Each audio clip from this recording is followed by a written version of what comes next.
Ay mga kawaray, for today's video, so pupunta ngayon kami sa Lantaw, Davao at makikita nyo naman ang mga mukha namin ng mga excited kaya lang may isang tapot sa camera ayaw magpakita. At ito pa yung isa padila-dila pa kala mo kalabaw. So dito pala mga kawaray, nagtatawanan pala kami kasi yung uso ng kasama namin napakahaba. Joke lang.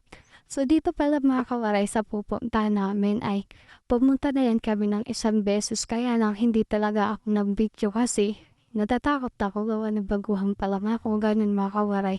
So dito apakaganda talaga yung views at talaga matatanggal talaga yung stress mo, yung problema mo, yung mapapasigaw ka lang talaga. At mga kawaray, sinasabi ko talaga sa'yo, pumunta ka na dito. At tingnan mo yung buhok niya, nagkadikit-dikit pa mga kawaray. Tapos tingnan mo yung ginagawa ko, diyan pa-cute-cute pa ako. Akala mo makaganda si Uwi. Tapos dito pala mga kawaray, bumaba ako diyan kasi magpapapicture sana ako. Kaya lang natakot ako kaya umakyat ako agad baka kasi may ahas. Ayan pa, nagpa-cute pa. Tapos dito mga kawaray, naglakad-lakad muna ako diyan. Akala mo naman artista ay si Uwi. Napakalaki naman ng tiyan, akala mo buntis ng 3 buwan, tingnan mo naman. Tas ang sinabi ko diyan mga kawaray sa kanila, sabi ko, nakikita niyo ba yung lupa na yan?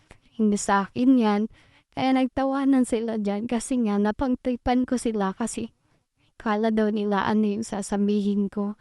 Tapos dito naman yung kasama namin, may naisipang kalukuhan kaya nagtripan yung kapatid niya. Tapos dito pa mga kawaray, muntik na